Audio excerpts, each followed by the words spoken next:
Halo teman-teman, hari ini kita khusus akan bikin video Q&A di YouTube Juragan Kapal karena sejujurnya kita surprise banget. Ternyata ada begitu banyak pertanyaan yang masuk, baik yang serius ataupun yang nggak begitu serius. Tapi kita ngelihat ini sebagai satu apresiasi buat rekan-rekan yang udah tanya. Jadi kita bikin video ini untuk jawab semua pertanyaan kalian secara lengkap. Jadi buat teman-teman yang udah nanya, pastiin jangan sampai kalian lewatin video ini, oke? Jadi kita coba di pertanyaan pertama nih, terus Yudianto. Kalau kapal pelat datar walaupun sudah busuk tapi nilai jualnya masih tinggi. Kalau kayu dan fiber, tanda tanya. Gimana? Jadi sampah laut. Jadi sampah laut. Nah ini bener banget nih, teman-teman mesti tahu dulu. Produk kapal pelat datar kita itu berbahan dasar baja. Baja itu, kalaupun dia nanti sudah jadi bangkai, sudah tidak terpakai, dia masih punya nilai jual. Per hari ini kalau di level pengepul, di level rumah tangga itu nilainya sekarang 4.000 per kilo. Nah bayangkan kalau kapal itu dari kayu atau fiber, bahkan nggak ada harganya lagi harusnya. Nggak ada yang mau beli kayu bekas, kapal, dan fiber juga nggak bisa daur ulang. Jadi preferensi kalian tentang kapal pelat datar itu masih punya nilai jual meskipun dia sudah tidak terpakai nanti. Pertanyaan kedua dari Agus Bowo. Bagus kontennya sih, cuma tolong judulnya diklarifikasi lagi deh. KPK atau KKP? KPK atau Kementerian Kelautan Perikanan. Jadi memang betul yang datang di video ini yang berkunjung itu Ketua KPK, Komisi Pemberantasan Korupsi, Bapak Agus Raharjo. Ya beliau datang sebagai bentuk apresiasi untuk kita, untuk anak-anak muda ini, bahwa inovasi teknologi anak bangsa itu patut disupport. Ya, pertanyaan berikutnya dari Fahrudin Laude. Ini kapal menandakan kemunduran teknologi perkapalan Indonesia. Padahal kita sudah bisa bikin kapal jauh lebih baik. Menarik. Sebenarnya kalau dibilang kemunduran, enggak juga. Karena hari ini Indonesia sedang menghadapi satu persoalan. Karena hari ini kita punya satu problem besar, yaitu bagaimana kita bisa mengisi kekosongan laut Indonesia secara cepat. Jadi, kalau kita bayangkan sekarang ini, Indonesia itu butuh banyak banget kapal. Nah, pertanyaan besarnya adalah kapalnya harus kayak apa? Nah, disinilah kami punya satu pemikiran bahwa kapal ini harus punya filosofi yang dia harus sesederhana mungkin, tapi dia punya satu kekuatan global. Kapal di masa depan itu harus gampang dibuat, bisa dibuat di mana aja, dan bisa dibuat oleh siapa aja gitu. Nah ini yang kami coba isi lewat teknologi kapal pelat datar. Makanya ke depan fokus kita adalah kapal-kapal kerja, kayak contohnya kapal nelayan, kapal angkutan barang, kapal penumpang yang memang nantinya akan dibutuhkan banyak. Apalagi Indonesia sudah akan berpindah ibu kota. Ini akan menjadi satu lompatan besar untuk kemajuan perkapalan kita. Hanya balik lagi pertanyaan besarnya, kapalnya harus kayak apa? Kami yakin sekali bahwa teknologi kapal pelat datar yang diusung oleh Juragan Kapal ini bisa menjawab persoalan yang sedang kita hadapi sekarang. Jadi kalau kita mau jadi negara maritim yang kuat dan punya ciri khas, kita harus punya ciri khas tersendiri yang memang akan menjadi semacam penanda buat negara lain, tetangga kita kalau oh ini loh kapal Indonesia gitu ya, oh ini loh kapal Nusantara. Ya. Sekarang kejadian kita di Natuna gitu ya, persoalan besarnya sebenarnya kita mau awasinya kayak apa, laut sebesar itu tapi kosong. Maka sebenarnya kita harus berdayain nelayan-nelayan kita ke depan supaya dia bisa pakai kapal-kapal yang berbahan baja ini untuk juga nanti menjadi penjaga laut kita di sana. Jadi nelayan ini dari yang tadinya pakai kapal kayu naik level ya, menggunakan kapal baja, dan mereka akan kenal material baja itu seperti apa sih. Jadi sekali lagi kami coba yakinkan teman-teman yang nonton bahwa ini bukan satu kemunduran, bahwa betul desain kapal kami sederhana, tapi justru di kesederhanaannya itu tersimpan satu kekuatan yang nantinya bisa membuat Indonesia lebih maju kemaritiman. Karena kita akan bikin kapal nanti gampang bener. Siapapun bisa bangun, kita juga bisa bangun dimanapun. Bahkan teman-teman yang di nonton YouTube ini pun bisa belajar bagaimana membuat kapal pelat datar itu seperti apa. Pertanyaan selanjutnya, Ahmad Nurul Hidayat. Gue kerja bikin kapal tanker Pertamina juga semua di Indo pak, karya anak bangsa. Ya betul memang kalau kapal-kapal yang dibangun ini dibangun di Indonesia oleh anak bangsa. Cuman dan desainnya diadopsi secara universal. Cuman yang kita mau usung ini punya ciri khas desain yang nggak ada di dunia, di mana bentuknya itu kapal pelat datar dengan bentuk semi trimaran seperti gambar ini. Ya pertanyaan lagi, tetap dari GSG 9. Tetap untuk keamanan dalam lambung harus ada ruang-ruang hampa yang terbagi dalam beberapa ruang hampa. Oh iya, pasti kita desain kapal ini berdasarkan kaidah teknik perkapalan. di mana setiap bagian punya volume ruang-ruang hampa. Kalau bahasanya ruang hampa ya, waktu kita biasa sebut kompartemen, di mana ada ruang mesin, ada ruang untuk ruang kargonya, dan ruang-ruang yang lainnya yang memang diperuntukkan sesuai dengan fungsinya masing-masing. Oke, next dari Komerat Parewa. Dari Komerat Parewa, bikin yang 60 meter untuk Coast Guard. Ya boleh lah. Amin. Nanti kita coba. Kita punya desain kapal perang juga keren. Doakan terus kita. Ada lagi dari Carsila HSE, Dear Juragan Kapal, bagaimana dengan sistem manajemen K3-nya? Terima kasih. Wow, hebat tanya. Jadi kita sedapat mungkin mengadopsi semua rules di K3 yang ada di kapal ke kapal yang kita desain. Kalau memang kapal penumpang, dia dilengkapi dengan life jacket sesuai dengan jumlah penumpangnya. Terus juga life raft karena memang sudah diatur ketentuannya, kita harus dilengkapi dengan life raft, life buoy, dan lain-lain. Begitu juga kita beralih ke kapal ikan, punya rules K3 sendiri. Nah ini yang berikutnya dari Padin Ahmad, berapa sih harganya?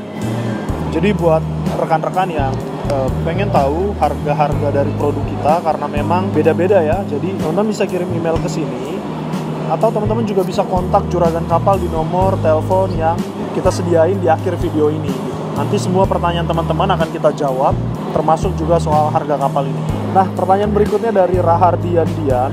Sebelumnya mau tanya dikit, emang ada ya pelat gelombang atau corrugated? Pertanyaan yang kedua, bukannya kapal besar juga pelatnya datar? Yang ketiga, kenapa yang seperti ini suatu inovasi yang wow? Jadi untuk pertanyaan yang pertama, ya pelat yang corrugated itu nggak ada, pelat yang gelombang. Adanya ya streamline gitu. Jadi hampir semua kapal itu kan bentuknya streamline. Nah yang kita adopsi adalah pelatnya datar. Yang kalau kita masuk pelat datar itu tidak ada yang melewati proses pelengkungan pelat. Begitu loh. Yang kedua, bukannya kapal besar juga pelat datar ya? Nggak juga. Tetap ada bagian-bagian tertentu yang dia streamline, bending. Nah ini yang membedakan dengan kapal kita karena keseluruhannya itu dibangun dari pelat datar. Dan juga untuk pertanyaan ketiga, memang ini bukan satu inovasi yang wow. Sebenarnya ini inovasi yang sangat sederhana, mudah diadaptasi, tapi inilah yang menjadi keunggulan kita di masa depan. Karena kita akan bisa memproduksi kapal ini secara masif dalam waktu yang singkat. Jadi kebutuhan kita atas banyak kapal untuk mengisi kekosongan laut itu bisa kita isi secara cepat. Nah, ini yang berikutnya nih dari Longgo Channel. Orang goblok ketinggalan inovasi. Kalau buat kapal ya hasilnya begini. Minim inovasi banget. Mau 100% hasil konten lokal, kalau ketinggalan inovasi tetap aja pada akhirnya buang-buang duit. Buang-buang duit, minim inovasi. Wah, dan orang goblok men. Ya gini ya, buat Longgo Channel, siapapun lu, orang di balik akun ini, lu mesti paham dulu bahwa kita metain pasar dengan tepat. Misi Juragan Kapal adalah bisa memenuhi kebutuhan kapal ikan di Indonesia yang memang kebutuhannya begitu besar saat ini. Dan lu perlu tahu, nelayan itu nggak butuh Lamborghini, nelayan tuh nggak butuh BMW. Tapi kan kalau nelayan dikasih kijang kotak, ya dia seneng gitu. Yang bahan bakarnya hemat, tangguh, terus juga muatannya banyak, kan gitu ya.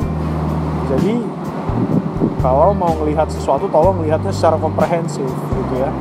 Dan kita juga memang nggak bikin Lamborghini karena kita juga jualan barangnya nggak seharga Lamborghini. Tapi kalau lu minta kita jual barang kayak Lamborghini, kita bisa bikinin, oke? Dari RTPHT, kalau mode desain kapal yang saya tonton di video ini menurut saya kurang cocok di kapal yang selalu diam. Ya, jadi ini bisa dijawab, bisa dilihat lagi jawaban ini dari video yang pernah kita tampilkan. Itu nanti ada perbandingan 3 kapal bentuk U, V, dan semi trimaran kita. Ketika dalam keadaan diam, kapal bentuk U dan V memiliki goyangan atau rolling bahasa di dunia perkapalan itu yang lebih signifikan dibanding dengan kapal dengan bentuk semi trimaran yang kita usung. Jadi ketika kapal diam, penumpang yang ada di atas kapal merasa lebih stabil dan merasa lebih nyaman berada di atasnya. Dan nelayan sendiri akan lebih mudah untuk bekerja di atas kapal ketika melakukan penangkapan ikan, ketika sedang memilah ikan untuk dimasukkan ke dalam ruang kargo. Dari Nandang Mandaka, kapal plat datar. Maksudnya bawahnya datar gitu? Enggak. Jadi kapal plat datar ini punya dasar yang bukan datar, tapi semi trimaran. Untuk lebih jelasnya bisa dilihat video ini. Nah, semi trimaran itu bentuknya berbeda dengan kapal pada umumnya, di mana yang biasanya bentuk U atau V. Memang jadi sering salah kaprah. Kenapa kapal plat datar diasosiasikan dengan bottom atau dasar datar? Enggak. Jadi tadi yang di videonya tadi bisa dilihat lagi, ketika yang semi trimaran ini kita buat, itu memudahkan air yang dikirim dari haluan dari depan itu langsung mengalir melalui dua channel, kita sebutnya channel di kanan kirinya itu langsung ke propeller. Nah, ini justru yang jadi ciri khas, jadi keunggulan, jadi semacam trademark kita bahwa kapal plat datar itu bottomnya semi trimaran. Jadi bagus banget pertanyaan ini karena sering banget yang salah kaprah mengasosiasikan kapal plat datar dengan dasar datar. Ini pertanyaan dari Usudul Harp. Apakah saat berada di dalam kapal terasa panas? Karena semua bodi kan hampir 90% dari plat baja yang sudah menyerap panas dan menyimpan panas dari paparan sinar matahari. Enggak juga, nggak panas karena memang dinding luar keseluruhan kapal ini dari baja, tapi dinding dalamnya kita pakai material-material yang menyerap panas, tahan panas. Jadi kita pastikan untuk ruang kerja dan ruangan-ruangan akomodasi di dalam kapal itu dia tetap sejuk selayaknya kita lagi ada di dalam rumah. Seperti interior pada umumnya lah ya. Iya.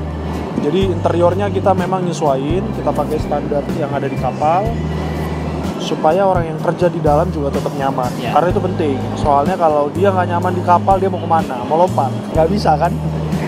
Wah, yang ini nih. Dari Dede Jo, bentuk kayak kotak Indomie.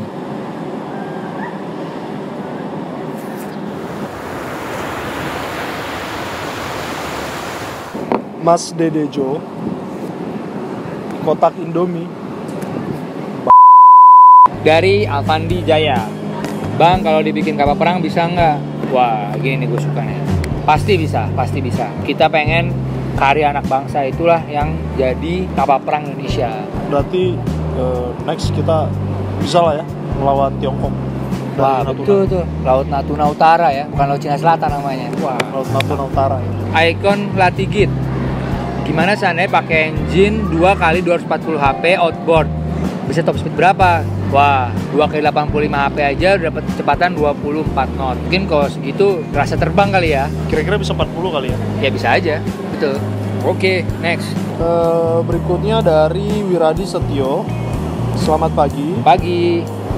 Mau tanya kapal berplat datar ini kecepatan maksimalnya sampai berapa knot? Ya ini tergantung ukuran kapal dan mesinnya. Ya, tapi kita juga mau cerita kalau ke depan kita akan mengadopsi teknologi hydrofoil di kapal-kapal kita. Jadi ke depan nanti bukan cuma kapal yang lambat, tapi juragan kapal juga akan punya kapal yang kecepatannya tinggi. Bisa sampai 80 knot. Kapal ini cocok banget nanti kalau Indonesia pengen punya kapal keamanan laut, kapal penjaga laut, juga patroli tuh buat ngejar-ngejar kapal pencuri ikan tuh yang suka masuk ke laut-laut Indonesia, perairan Jangan lupa Indonesia. kapal penumpang juga bagus tuh. Karena nggak cuma darat, laut juga kita maksimalin di Jadi sana. ke depan antar pulau itu pulau. bisa kayak pesawat, tapi sekarang lewat teknologi kapal laut. Nah, ini dari Blue Beach, bisa bikin water taxi 20 meteran nggak? Perkiraan berapa harganya? Nah, untuk Blue Beach dan Pasar Bali, kita akan khusus japri Anda dan akan jawab pertanyaan Anda lewat penawaran kami. Yang pasti kita bisa bikin kapal sampai ukuran 20 meter. Nah, ini dari akun Usman nih, pertanyaannya agak membingungkan ya. Aduh, buat kapal kok nggak ada bentuk? Yang kayak yang ada bentuknya gimana ya? Nggak ada bentuk tuh. Ya ampun, bulat tuh bentuk, lengkung tuh bentuk, kotak juga bentuk, muke lu nggak ada bentuk. Berikutnya, Apri 92. Jelek.